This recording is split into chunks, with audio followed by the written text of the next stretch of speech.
1984, George Orwell. O autor nasceu em 1903 e faleceu em 1950, um ano após ter escrito esse best-seller mundial. Ele foi soldado pelo Império Britânico na juventude. Depois abandonou a função por ideais comunistas. Lutou em favor da Comuna Socialista na Espanha, foi baleado lá e depois perseguido pelos próprios comunistas que antes ele apoiou. Esta obra, por conseguinte, escrita em forma de ficção, traduz muito do que ele viu e viveu, e de tudo o que agora sabemos por diversas outras literaturas e meios, é o que faz e o que planeia fazer o regime e ideologia comunista aonde quer que tenha chances de se estabelecer. E não seria exagero dizer que boa parte do que se desenrola no livro é o que foi estabelecido ou que se tenta estabelecer na China, na Coreia do Norte, na Venezuela, Nicarágua, e também o que está no processo de partidos como o PT e PSOL e todo o consórcio do Foro de São Paulo, que contam com Luiz Inácio da Silva e sua gangue petralha, para que essa ficção orwelliana se transforme em realidade, também no Brasil. E a história começa no dia frio do mês de abril, o mês das comemorações da Semana do Ódio. Winston, o personagem central da trama, está no 7º andar das Mansões Vitória, onde morava. E se vê cercado por grandes cartazes nas paredes com a imagem de um rosto de feições ásperas e um par de olhos negros e vívidos que parecia seguir a pessoa por onde ela fosse. E abaixo dos cartazes os dizeres: "O grande irmão está vendo você." E tão assustador quanto isso era a grande tela que se posicionava ali naquela sala, o tempo todo ligada, sempre transmitindo alguns sons, ruídos ou alguma informação oficial do partido. Mas sua principal tarefa era vigiar as pessoas, observá-las e registrar cada uma das suas ações e palavras, e até as suas expressões faciais eram miradas pela tela e devidamente estudadas pelos setores de controle do grande irmão, o Big Brother. E aquele temido aparelho era chamado de teletela e era fiscalizado pela polícia do pensamento. Todos então viviam sob o peso psicológico de ser vigiado o tempo todo. Cada palavra era ouvida, todo movimento rastreado, quaisquer pensamentos controlados. Winston trabalhava no Ministério da Verdade, na localidade de Londres, região do Bloco Oceania. Tudo por onde seus olhos já alcançavam estava desolado. Casas apodrecendo, paredes escoradas por vigas de madeira, janelas tapadas com papelão. Nada tinha qualquer contexto, era só caos e desordem. O Ministério da Verdade, ou Miniver, como chamado em novilíngua, era um prédio alto, a 300 metros desde o chão.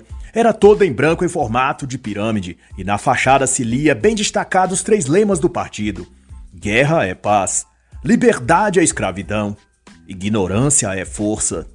E parecidos com este edifício havia 3 outros, igualmente imponentes: o Ministério da Paz, cujo assunto era a guerra, o Ministério do Amor, que se ocupava da lei e da ordem, e o Ministério da Fartura, encarregado dos assuntos econômicos.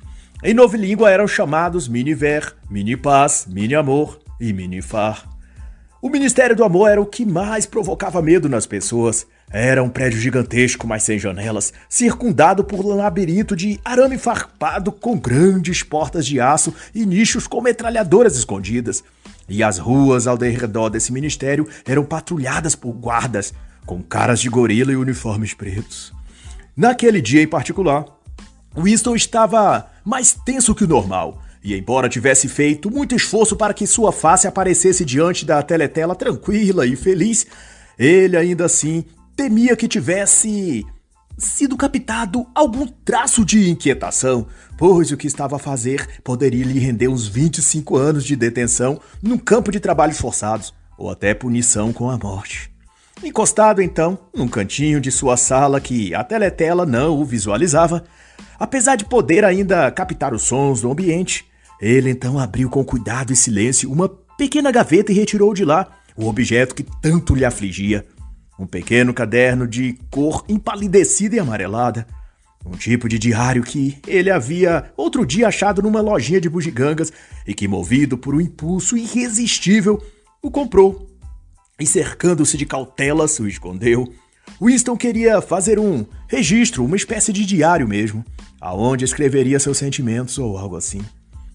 E ali estava ele, de frente para o papel embotado e sua mente, de repente, pareceu ter paralisado. Ele não sabia o que dizer, o que pensar, o que escrever. 4 de abril de 1984. Ele assim iniciou a escrita, mas não conseguia escrever mais nada antes de se passar vários minutos. Seus pensamentos lutavam em sua cabeça para produzir alguma coisa, qualquer coisa. Mas era como se sua mente tivesse perdido a habilidade de raciocínio. Aquela dificuldade toda o deixou em pânico, mas ele escreveu sem muita clareza do que estava pondo no papel. Escreveu sobre os filmes que tinha visto na sessão de projeção noite passada. Um barco com refugiados e helicópteros sobrevoando atirando neles. Depois um pequeno bote com mulheres e crianças e novamente um helicóptero que lançou uma bomba enorme no barquinho.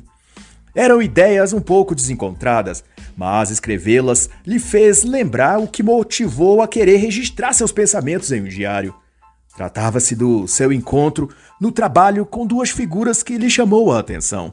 Uma certa mulher de jeitos ríspidos que pertencia à Liga Juvenil Antissexo e, como já tinha visto outras vezes, sabia que ela trabalhava no departamento de ficção e que era da classe dos fanáticos do partido.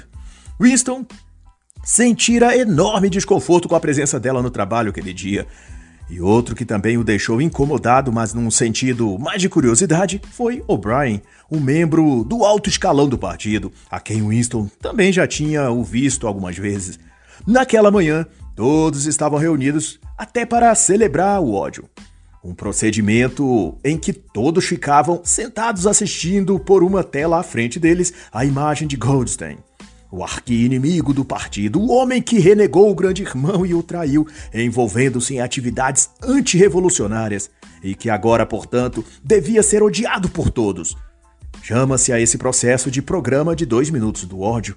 E todos, por esses 2 minutos, deviam descarregar sobre a imagem de Goldstein sua fúria, gritos, uivos e revoltas latentes.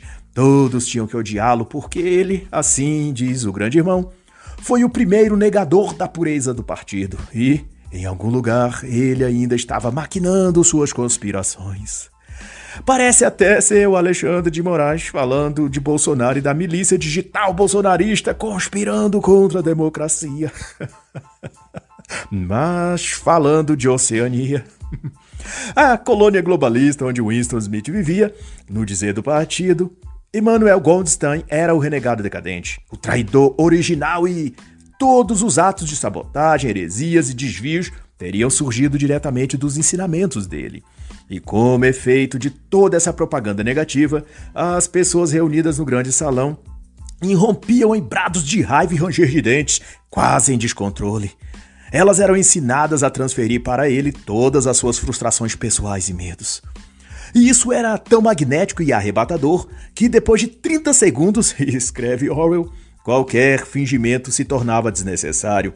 E um êxtase hediondo de medo e vingança, um desejo de matar, de esmagar, fluía através do grupo, como uma corrente elétrica, transformando cada um num lunático e histérico. Aquela raiva era uma emoção caótica e um tanto doentia. Mas, como aquele era um ódio guiado, ensinado e fabricado artificialmente, às vezes seu efeito era contra o próprio partido.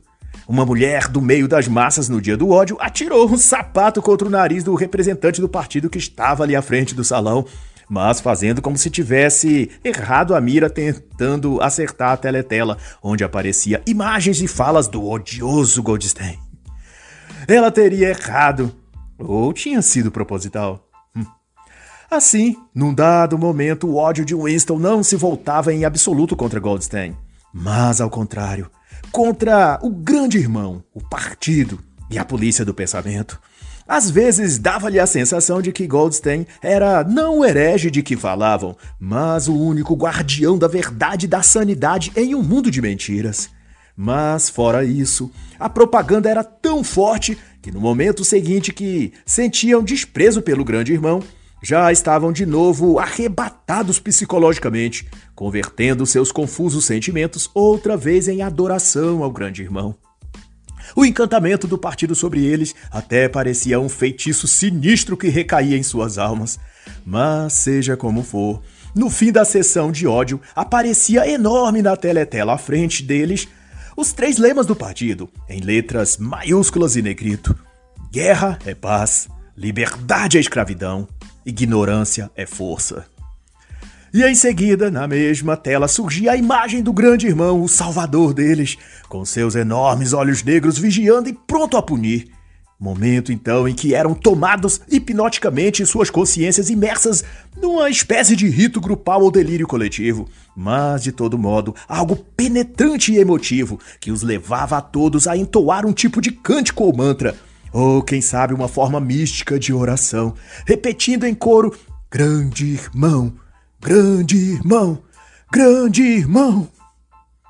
E, num lépido segundo, embora fizesse tudo como os outros, dissimulava os sentimentos, controlava a expressão facial, entoava a voz mecanicamente, Winston se permitia pensar que ele não era o único ali a nutrir aversão e desprezo ao partido. E sua impressão era de que o Sr. O'Brien, ali na frente, embora ocupasse um alto posto no partido, também pensava e sentia o mesmo que ele. E nessa revolta reprimida, havia escrito em letras maiúsculas em seu diário, como se estivesse a protestar: abaixo, grande irmão! Abaixo, grande irmão! 5 vezes escreveu ele no diário essa sentença.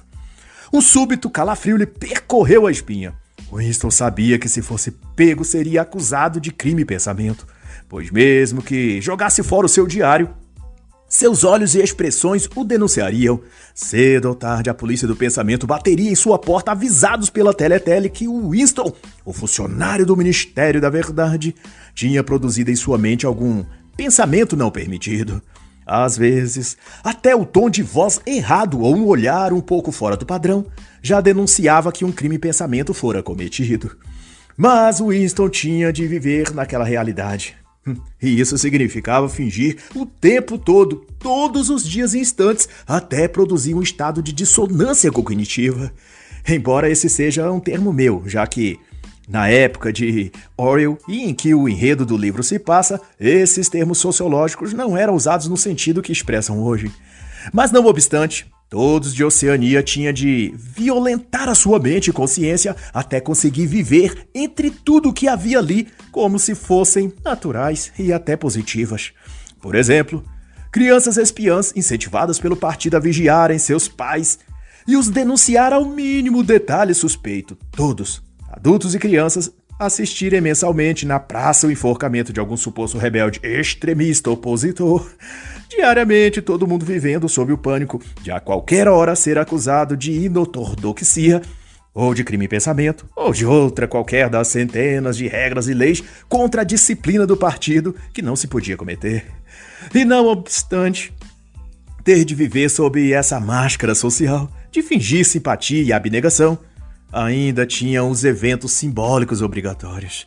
As músicas que tinham de cantar em celebração ao partido, as procissões, as caminhadas, o brado de lemas e a constante manifestação de adoração ao grande irmão. E assim resumia-se o que Winston estava vivendo e sentindo. Era como se estivesse vagando nas florestas do fundo do mar, perdido em um mundo monstruoso em que ele próprio era um monstro. Ele encontrava-se sozinho. Ele era um fantasma solitário expressando uma verdade que ninguém jamais ouviria. Mas subitamente, num lampejo de esclarecimento e esperança, veio à sua mente que, enquanto ele a expressasse, de algum modo misterioso, a continuidade não seria interrompida. Não era se fazendo ouvir, e sim permanecendo lúcido, que se levaria adiante a herança humana. E nesse sentimento ele escreveu então no seu diário: ao futuro ou ao passado, para uma época em que o pensamento seja livre, quando os homens forem diferentes uns dos outros e não viverem sozinhos, para uma época em que a verdade exista e o feito não possa ser desfeito. E assinando esse seu texto, ele exclamou: daqui, da época da uniformidade, da época da solidão, da época do grande irmão e do duplo pensar, saudações. E, em geral, naqueles dias que Winston vivia, havia medo, ódio e sofrimento, e nenhuma dignidade emocional.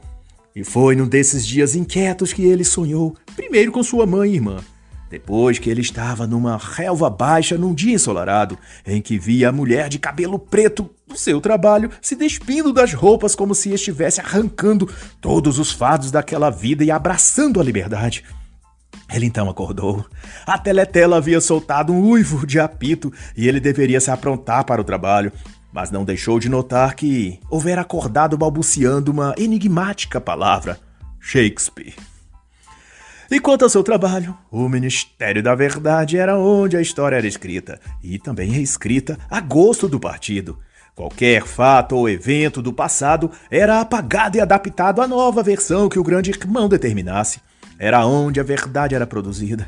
Se o partido dizia que a Oceania nunca tinha se unido à Eurásia, por exemplo, mesmo que Winston soubesse que há 4 anos atrás a Oceania e a Eurásia estavam alinhadas, então todos os registros que discriminavam sobre essa união deveriam ser destruídos, ou vaporizado, como se dizia em Nova Língua. E tudo então tinha de ser reescrito e incorporado que a Lestásia, ou coisa assim, é que sempre esteve em união com a Oceania. E a conclusão era que, se o partido impunha a mentira, se todos os registros contavam a mesma história, então a farsa era incorporada e se tornava a verdade oficial. Quem controla o passado, diz o lema do partido, controla o futuro. E quem controla o presente, controla o passado. Cá pra nós, até parece aquelas coisinhas que esteve a acontecer durante a pandemia de SARS-CoV-2 desde 2019, 2020 e 2021, onde se impôs uma versão distorcida dos fatos. Bolsonaro não comprou vacina. Genocida. Queimou a Amazônia. Exterminou os indígenas. Comprou 51 imóveis em dinheiro vivo. Fez rachadinha com Queiroz. E isso penetrou no imaginário das pessoas e quando se abre os jornais, acessa a TV ou páginas da internet, essa história de ficção está sendo repetida e muitos vão se convencendo por ela, ao ponto de tornar-se a verdade oficial. Não porque é a verdade de fato, mas porque não se achará em qualquer outro lugar outra versão diferente desta. Ou seja, todos os registros do que realmente aconteceu foram apagados. O YouTube bloqueou, o Google censurou, o Twitter excluiu. E os que bradaram a verdade por outros meios foram presos pelo STF. E não demora, como já se viu em certos lugares. Essas mesmas falácias estarão também escritas nos livros escolares e distribuídas nesses espaços para manipular todas as idades. E com isso garantir que as gerações futuras tenham também sua devida cota de lavagem cerebral. Como dito, quem controla o presente controla o passado. E quem controla o passado, controla também o futuro. E esse controle da realidade, em Nova Língua, era chamado de duplo pensar. E esse artifício do duplo pensar era uma das ferramentas mais destrutivas para a mente. Era o mesmo que lançar o cérebro no labirinto de ideias autoconflitantes, ao ponto de enlouquecer a pessoa, de romper seus limites cognitivos. Ao mesmo tempo, o indivíduo deveria saber e não saber uma coisa. Ele sabia a verdade, o fato ocorrido, mas não podia expressá-lo e nem falar a respeito. E também não o veria escrito ou comunicado em lugar algum. Você tinha consciência da veracidade de uma coisa, mas deveria apenas falar as mentiras inventadas, mantendo então na sua mente 2 opiniões que se anulam. Até mesmo entender a palavra duplo pensar envolvia o uso do duplo pensamento. O indivíduo consciente tinha de induzir sua mente à inconsciência e depois, mais uma vez, tornar-se inconsciente do ato de hipnose que você tinha acabado de executar. E era nisso que Winston meditava enquanto fazia uma série de exercícios matinais obrigatórios sob a instrução através da teletela de uma representante do partido. O passado, refletia Winston, não tinha apenas sido alterado, mas destruído. Pois como se poderia determinar até o fato mais óbvio quando não existia registro dele? E assim, o partido se tornara o dono da verdade, pois só o que ele dizia era permitido existir nos registros históricos. Já em seu trabalho, a tarefa de Winston era de alterar, ou como diziam, retificar, ocorridos publicados nos registros da história, e depois descartar os vestígios do registro anterior. Esse documento, agora invalidado e substituído, era sempre num dos buracos da memória lançados, que eram aberturas nas paredes em todo lugar no edifício, que ao receber os papéis para descarte, fazia-os cair numa fornalha central e serem extinguidos.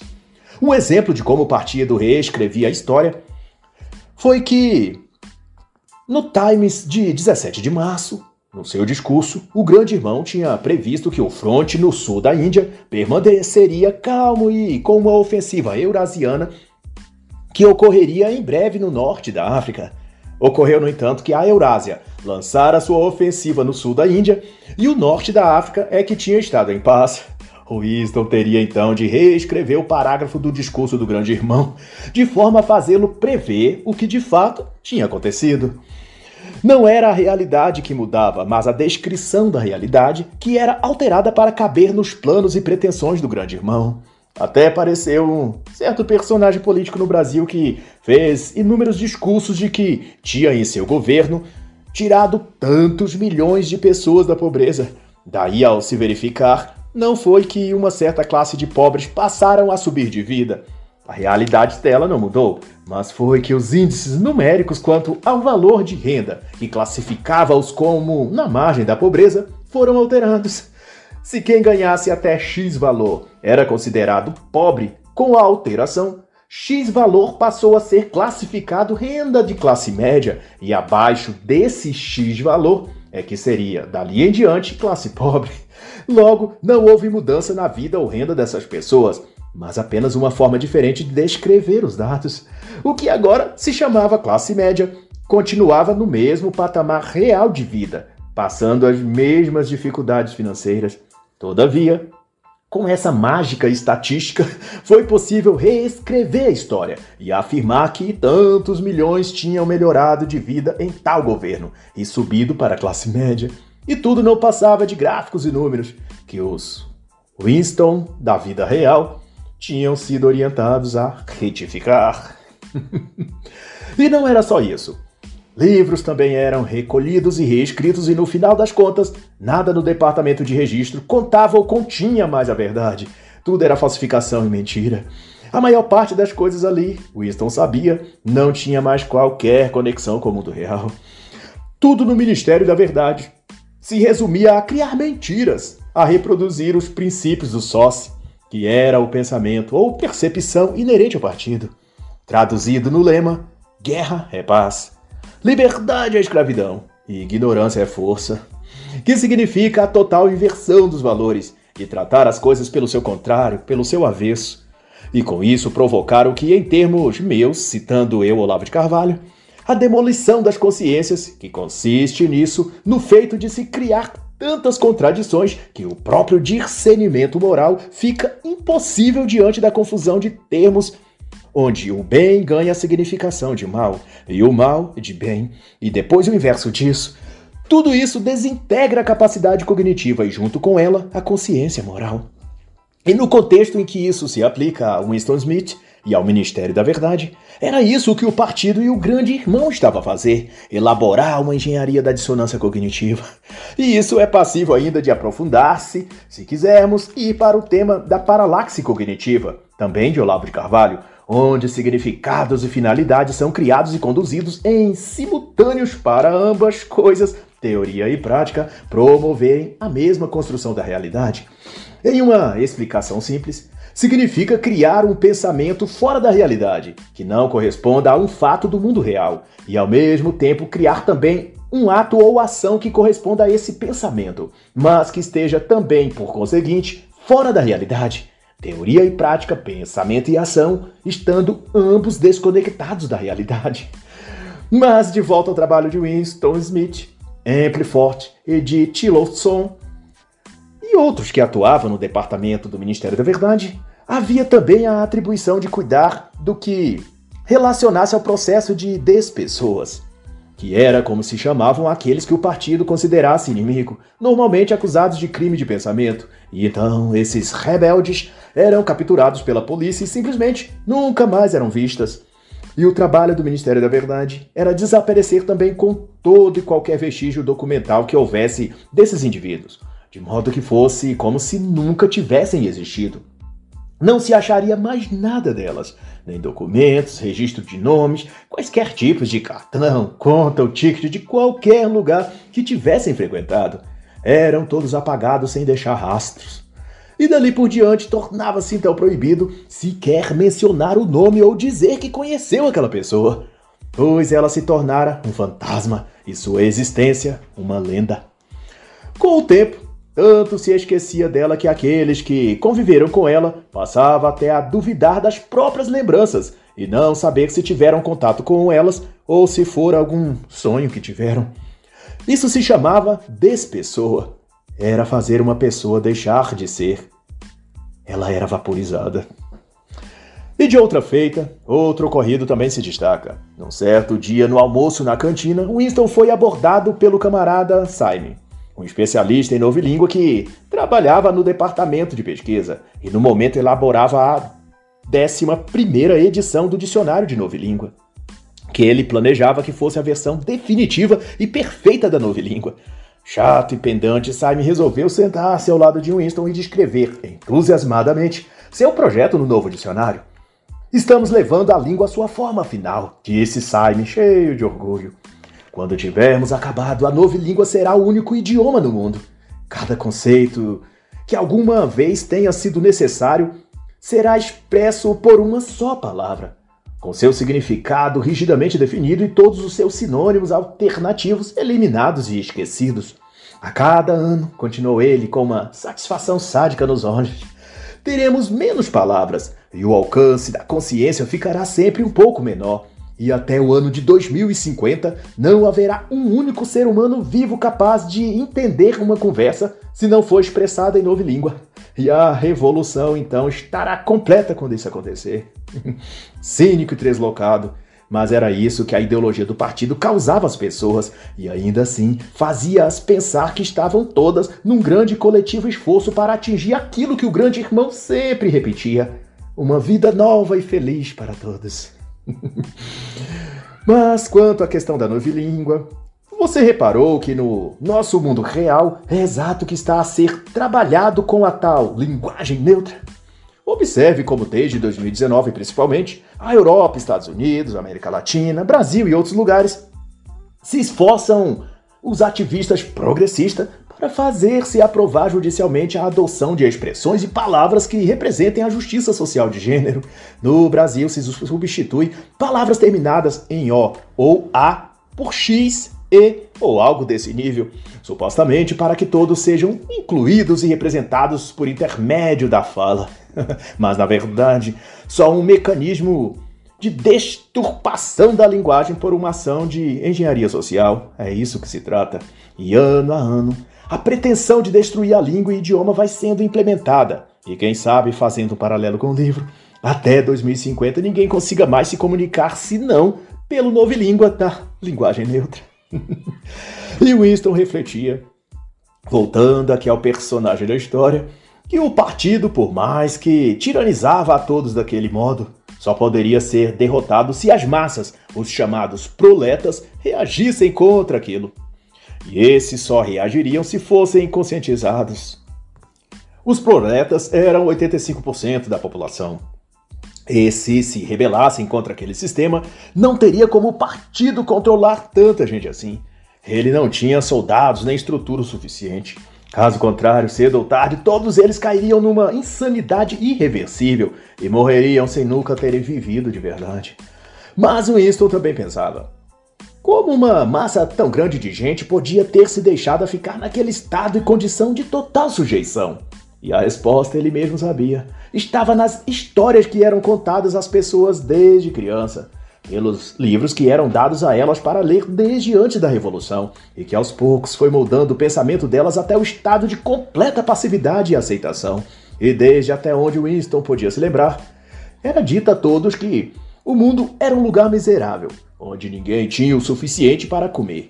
As pessoas tinham de trabalhar 12 horas por dia, e ainda assim eram terrivelmente pobres. Mas havia uma classe de homens ricos com casas grandes e bonitas, que eram chamados os capitalistas, e tudo o que tinham eram porque os pobres trabalhavam para eles. Os capitalistas eram donos de todas as coisas no mundo, e todo mundo era escravo deles. Eles possuíam as terras, as casas, as fábricas e todo o dinheiro. E se alguém os desobedecia, eles a mandavam embora do emprego e ela morria de fome. O chefe de todos os capitalistas era chamado de rei, e ao lado dele estavam um sacerdote e outras classes igualmente perigosas. E a conclusão era que somente quando o grande irmão expurgou esse tipo de gente dali, foi que o povo foi então libertado. E ao menos em Oceania puderam experimentar a igualdade e a justiça social. E essa era a sentença de todos ali, de olhar a realidade, mas negá-la. Na prática ainda viviam com fome, pobres, escravizados, mas eram forçados pelo grande irmão a negar isso. O óbvio e o verdadeiro não podia ser defendidos. Pensou Winston em sua mente, buscando registrar também isso em seu diário. E olhando assim, vou dizer eu e não Winston, que fiquei com a impressão de que eu já vi isso ocorrer no Brasil. De uma multidão de milhares saírem às ruas de verde e amarelo em toda a parte do país, e os veículos de mídia oficiais repetir a exaustão que nas ruas não tinham ninguém, ou que não passavam de 1 ou 2 centenas. E mesmo que essas mesmas multidões gritavam o nome de um político do país, o então presidente Jair Bolsonaro, e o chamavam de mito, contra todos esses fatos da realidade, os institutos de pesquisa e um consórcio de mídia dizia que o índice de rejeição dessa pessoa, de Bolsonaro, batia recordes.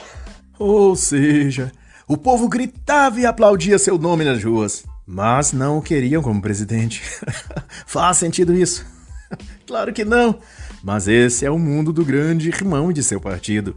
A realidade paralela e distópica de 1984 orwelliano. E Winston queria se livrar dessa manipulação mental. E estabeleceu que lutaria para preservar a verdade dentro de si. E para tal concebeu a seguinte fórmula. Liberdade é ser livre para dizer que 2 mais 2 é igual a 4. Se isso estiver garantido, pensou ele, todo o resto é consequência. E tudo que Winston queria e o que o partido lutava para não deixar que ele e ninguém mais tivesse era o que o dicionário Novilíngua chamava de vida própria. O partido rotulava tal pessoa que quisesse ter isso de excêntrico e individualista. Querer ter um tempo livre, andar sozinho por onde quiser ou sentar-se em algum lugar a sós com os próprios pensamentos era assinar sua sentença. Mesmo nos dias ou horas que não estivesse trabalhando, a pessoa tinha de estar ocupando-se no centro comunitário, cercado de outros camaradas, fingindo gostar das conversas e assuntos forçados sobre a nova vitória contra a Eurásia ou Lestásia, ou rasgando-se de elogios ao grande irmão. Enfim, era um absurdo que alguém optasse por ficar a sós consigo mesmo. Mas depois de tudo isso, Winston se aproximou de uma jovem integrante do partido chamada Júlia, e por iniciativa dela mesma, um dia no corredor do ministério onde também trabalhava, fingiu ter tropeçado e caído, e quando Winston a ajudou a levantar-se, ela deslizou um bilhete de papel para a mão dele, onde manifestava o interesse dela em Winston. Algumas semanas depois, e tendo superado inúmeras barreiras, conseguiram se encontrar a sós num lugar ermo e distante dali.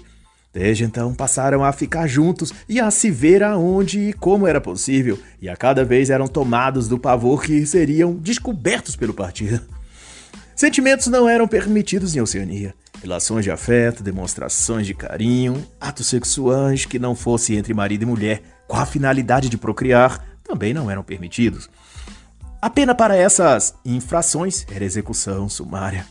Winston, no entanto, ponderou que o risco valia a pena, pois até então tinha vivido sob as regras e cláusulas que o grande irmão determinara, mas até ali a vida feliz que o partido prometia nunca chegou para ele e nem para ninguém ali. Pois de agora, ele aproveitaria aqueles momentos com Júlia para ter uma fração que fosse do que poderia assemelhar-se a uma vida normal no mundo normal. Winston e Júlia passaram então a se encontrar cada vez com mais regularidade. Ele havia alugado um quartozinho discreto em cima de uma lojinha de antiguidades na periferia, onde viviam os proletas. A mesma loja onde ele tinha comprado a caderneta que então fizera de seu diário. A loja e o quarto em cima pertencia a Chamington, um senhor discreto que gostava de colecionar coisas antigas da época antes da Revolução. Mas o mais surpreendente foi que, durante aqueles dias, Um alto posto do partido, o homem que dirigia a sessão do Dia do Ódio, procurou Winston nos corredores do ministério. E no seu tom polido e direto, escreveu num papel seu endereço e pediu que Smith fosse à sua casa para pegar com ele um novo dicionário de nova língua que acabara de ser produzido. Na hora, Winston não achou que tivesse a ver de fato com um novo dicionário, mas com algum tipo de armadilha que O'Brien tinha tramado sobre as ordens do partido. Certamente a polícia do pensamento tinha descoberto seu caso com Julia e queria puni-los de alguma forma que não fosse levá-los para o Ministério do Amor, como era de praxe, onde, se sabia, eram feitos os interrogatórios e torturas com os culpados de algum crime. Mas não se tratava disso. Ao chegar na casa de O'Brien, ele foi recebido com cortesia e levado a um ambiente da casa onde a teletela estava desligada. Membros superiores do partido podiam desligar a teletela por meia hora, pelo menos. Winston, temeroso, revelou a O'Brien que tudo o que dizia e fazia para o partido era fingimento. Ele detestava o partido. E, para piorar, estava tendo um caso conjugal com Julia, também funcionária do Ministério da Verdade. Mas, para a surpresa de Winston e de Julia, O'Brien se serviu de uma taça de vinho, que também deu ao casal, e brindou, saudando Emanuel Goldstein, a quem chamou de nosso verdadeiro líder. O'Brien comunicou ao casal que ele fazia parte da Resistência, uma organização subterrânea dedicada a destruir o partido e destituir o grande irmão e acabar com aquele governo tirano. Agora vocês fazem parte disso, disse a eles O'Brien. Vocês receberão ordens e terão de obedecer mesmo sem saber por quê. Vou enviar-lhes um livro no qual aprenderão a verdadeira natureza da nossa sociedade e como vamos destruir o governo tirano do grande irmão. E Winston, como dito por O'Brien, recebeu o livro preto. Era um compilado das ideias de Goldstein e explicava a formatação do mundo como foi e como era naquele momento. Falava dos blocos de poder eurasiano, lestasiano e da Oceania, seus limites físicos, suas condições econômicas e a estrutura deles. Em suma, quaisquer dos três superestados tinham as mesmas condições gerais de administração e de escassez. Isso porque todas foram fundadas sob as mesmas promessas de acabar com a fome, com as doenças e promover a igualdade e justiça social. Mas, ao fim, o progresso científico e tecnológico que cada governo prometia só gerou empobrecimento, opressão e controle. E, no resultado geral, o mundo se tornara mais primitivo, tal como nunca tinha sido antes. No início, descreve o livro preto da Fraternidade de Goldstein, manter as massas emburrecidas e na pobreza era uma estratégia para o controle social delas, para mantê-las sob custódia psicológica do Estado e dependentes financeiramente da caridade do governo. Mas quando o capitalismo definitivamente foi colapsado, pois não havia indústria para trabalhar nem mão de obra capacitada, toda a estrutura social veio a desfalecer-se. Não tinha como manter a roda da economia girando. E o mundo, então, chegou àquele estado de absoluto caos e escassez. Concomitante a isso, o modo que o governo encontrou de manter o controle sobre as massas que ficavam cada vez mais rebeladas pela fome e pela privação de remédios ou bens essenciais foi de dominar a mente delas, tirar sua inteligência e lavar seus cérebros para que não fossem mais capazes de pensar. E quando um se sobressaía e demonstrasse potencial intelectual, era rapidamente separado e vaporizado. Virava uma despessoa. A fragmentação da inteligência, disserta ainda Goldstein através de seu livro preto, se tornara então uma questão fundamental para o partido.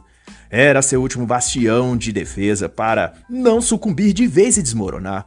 Por isso fazia de tudo para manter essa demanda psíquica sobre as pessoas. E para isso, o duplo pensar e a nova língua eram suas ferramentas primordiais. Sem elas, o domínio das massas não seria possível. É por isso que o cientista de hoje, continuava a ler Winston Smith, é uma mistura de psicólogo e ditador. Ele se ocupa em pesquisar e desenvolver técnicas e meios para descortinar a mente humana e controlá-la, descobrindo até o que as pessoas pensam. E por esse motivo, o Ministério da Paz usa de todos os recursos para promover nas suas estações de pesquisa no Brasil e na Austrália e em lugares da Antártida, para produzir e desenvolver drogas, terapias ou hipnoses para manipulação e controle mental. Assim, Oceania, Lestásia, Eurásia, cada uma delas é um universo paralelo dentro do qual toda perversão do pensamento pode ser praticada em segurança. E seus líderes podem distorcer a realidade no formato que bem escolherem, criando uma atmosfera mental e específica que ninguém na sociedade seja mais capaz de reagir, não importa o quanto estivessem com fome, com sede, sem roupas ou sem abrigo, pois, sob a lavagem cerebral do partido, cada um estava a travar uma guerra contra si mesmo, tentando conter todos os seus instintos naturais e biológicos e amordaçar as suas ideias e pensamentos, até quem sabe um dia chegar ao ponto de conseguir parar de pensar.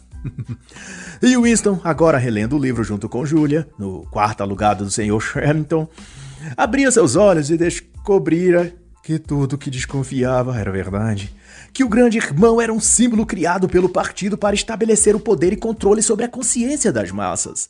E tudo aquilo era tão denso e opressivo que, embora não houvessem leis em Oceania, qualquer coisa podia ser considerado crime, pois onde não há termos concretos definindo o certo e o errado, tudo pode ser uma ou outra coisa, a gosto daquele que está no poder ou hierarquia naquele momento ou situação. E as pessoas nunca saberão se as atitudes de hoje, ou as palavras de agora a pouco, poderão ser consideradas erradas amanhã ou logo mais tarde. O que cria uma ruptura tão brusca da mente para com a realidade que a pessoa pode ser levada à insanidade completa. Em novilíngua, esse processo se chama preto-branco e significa a pessoa ser submetida a tal grau de dissonância que ela seja levada não apenas a dizer que preto é branco, mas a acreditar que preto é branco. E, em sequência, deixar de lembrar que algum dia ela acreditou que preto não era branco. E isso exige uma alteração tão profunda e contínua na sua estrutura psicológica que seu sistema de ordenação das ideias pode vir a sofrer danos permanentes e a mente romper definitivamente com a realidade. E aqueles, porém, que sobrevivem ao processo passam para o estado mental que o partido chama de duplo pensar, que é a capacidade de manter simultaneamente no cérebro duas crenças opostas e contraditórias acerca de uma mesma coisa. O preto é preto e o branco é branco, mas preto é branco tanto quanto branco não é preto, e vice-versa. Em outros termos, é contar mentiras deliberadas enquanto se acredita genuinamente nelas. Pois, não obstante, os efeitos do duplo pensar é de criar um sistema amplo de fraude mental, em que os dominados não apenas assim o sejam, mas também passem a querer, desejar ou a gostar de serem dominados. É o estado definitivo de servidão voluntária. Como diz o partido, ignorância é força. Mas, como eles já sabiam, um dia eles seriam pegos e o sonho e a aventura se desvaria. E ainda no quartinho alugado, após Winston e Julia terem acordado, uma voz da parede bradou de repente, dando-lhe ordens para que ficassem imóveis no centro do quarto. Eles estavam cercados e por toda parte guardas da polícia do pensamento vinham capturá-los. Um grande vidro então se partiu, e o que antes era um grande quadro na parede se revelou uma assustadora teletela. O tempo todo eles foram vigiados. O grande irmão estava de olho neles. Levado então a uma cela num porão sujo nos recônditos do Ministério do Amor, lá foi espancado, torturado e deixado no frio com fome no relento. Ele fora enganado e traído. E talvez essa fosse a dor pior que aquela que os socos e pontapés dos guardas lhe causavam. O velho da loja, Hamilton, o havia espionado o tempo todo. Ele era um agente oficial da polícia do pensamento, usara até um disfarce e nem velho ele era. Seu cabelo branco, corpo encurvado e rugas eram tudo maquiagem e truque para enganar o Winston. E, igualmente a um golpe em sua alma, deu também o O'Brien. Ele agora comandava os guardas que espancavam Winston e demonstrava um ar sádico de contentamento por tê-lo ludibriado o pobre Smith. Numa dessas sessões de espancamento, Winston foi posto numa cadeira com um tipo de luz apontada em seu rosto, e diante dele um homem de avental branco. Eles estavam na sala 101, e ali, por vezes seguidas, dia após dia, Winston era tirado da cela, torturado e devolvido de novo à cela, mental e fisicamente desolado. O passado existe, Winston? Interpelava O'Brien, dando-lhe choques elétricos como parte do interrogatório. Sim, não, quero dizer... Winston não sabia o que O'Brien queria que ele respondesse. Se o passado existe, se é que existe, de fato, aonde ele está? Insistiu O'Brien. Nos registros, o passado existe nos registros, está escrito nos registros, falou o prisioneiro completamente atordoado. O passado está na mente, nas memórias humanas, completou ele. Muito bem.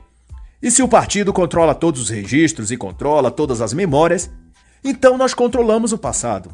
Isso está certo para você, Winston? Falou O'Brien aumentando o tom. E juntando seu resquício de forças, Winston se opôs, respondendo que o partido podia controlar os registros, mas não podia impedir das pessoas se lembrarem das coisas. E se elas se lembravam, é porque existiram essas coisas. Por mais que os registros dissessem o contrário, a realidade não era o que estava nos registros, mas na memória das pessoas. A realidade, Smith, explicou O'Brien, retomando o ar professoral como se fosse um caridoso adulto ensinando uma criança. A realidade não é algo objetivo como você pensa. Ela não é externa nem autoevidente. Ela não está naquilo que você vê, mas no que você acredita. E você acredita em algo, aquilo se torna sua verdade pessoal. E por isso, Smith, aquilo é real para você. E aqui é que está aquilo que você acredita, não partiu de você mesmo. Está ouvindo, Smith? Não foi sua mente quem concebeu, foi o partido que te fez acreditar naquela coisa ou naquele fato. Daí aquilo que as pessoas chamam de verdade e de realidade é o partido que quer que elas pensam e sintam. No fim, a verdade é aquilo que o partido quer que seja. E ninguém pode ver a realidade senão pelos olhos do partido. Submissão, Winston! Bradou O'Brien com uma expressão mista de raiva e insanidade. Submeta-se, se não quiser ser destruído. Completou, voltando-se aos modos polidos e controlados. Estendeu então a mão esquerda à frente de Winston, com o polegar escondido e 4 dedos esticados. Quantos dedos estou estendendo? Perguntou. 4, respondeu Smith. E se o partido disser que não são 4, mas 5? Então, quantos são? 4, voltou a responder Winston. O'Brien apertou um botão do aparelho conectado por fios e agulhas a Winston e ele recebeu uma vigorosa descarga elétrica. O suor brotou instantaneamente sobre o corpo de Winston. Ele estava no limite da dor. E agora, quantos dedos você vê aqui? Perguntou outra vez, mostrando os mesmos 4 dedos esticados. 4. Quantos dedos, Winston? 4. Quantos? 4. Quantos dedos, Winston? Eu vejo 4. Disse em total desfalecimento determinado Winston. A agulha subiu então, o botão acionou e um choque ainda mais violento. A carne de seu corpo parecia se descolar dos ossos. 4 dedos. 4 dedos. 4. Era tudo que saía dos lábios de Winston. Você sabe aonde você está, Winston Smith? Winston quase não escutava mais a voz de O'Brien. Parecia a ele um sussurro distante que ia aos poucos se extinguindo. Você está no Ministério do Amor. E sabe o que fazemos aqui? Nós curamos as pessoas. Nós tiramos delas o mal que se aloja em suas mentes. Aquilo que elas chamam de verdade. É assim que vencemos nossos inimigos. Nós os modificamos. E aquilo que antes elas tinham a convicção de que era a verdade e a realidade, nós as fazemos pensar que são heresias e acreditar que são ilusões. Esse é o nosso trabalho aqui, Smith. Nós não destruímos nossos inimigos, nós os convertemos. Nós entramos em sua mente mais profunda e a remodelamos. Nós o tornamos um dos nossos. É assim que vencemos. E O'Brien, visivelmente possuído por alguma coisa estranha que fazia seu rosto e sua voz mudar, disse mais a Winston, num tom desprezivelmente amigável. No Ministério do Amor, nós purificamos as pessoas. Nós as libertamos de suas heresias de liberdade, de verdade superior ou de realidade autoevidente. Nós deixamos elas ocas e vazias por dentro, prontas para serem e pensar da forma que o partido decidir. E depois disso, O'Brien liberou uma carga final de eletricidade que fez a mente de Winston parecer que tinha explodido. Quando deu por si, Winston estava no chão, caído, e não se lembrava de nada a não ser como se fosse um sonho vago, distante, em que não se tem qualquer sentimento particular a respeito de nada. E então, O'Brien lhe perguntou, esticando a mão para ele mais uma vez. Quantos dedos você vê aqui, Winston? Eu vejo 5 dedos, Winston respondeu. E assim está escrito: todo aquele que o Pai me der, esse virá a mim, e o que vem a mim, de maneira alguma o lançarei fora. João 6:37. E assim encerra a análise da obra 1984, de George Orwell.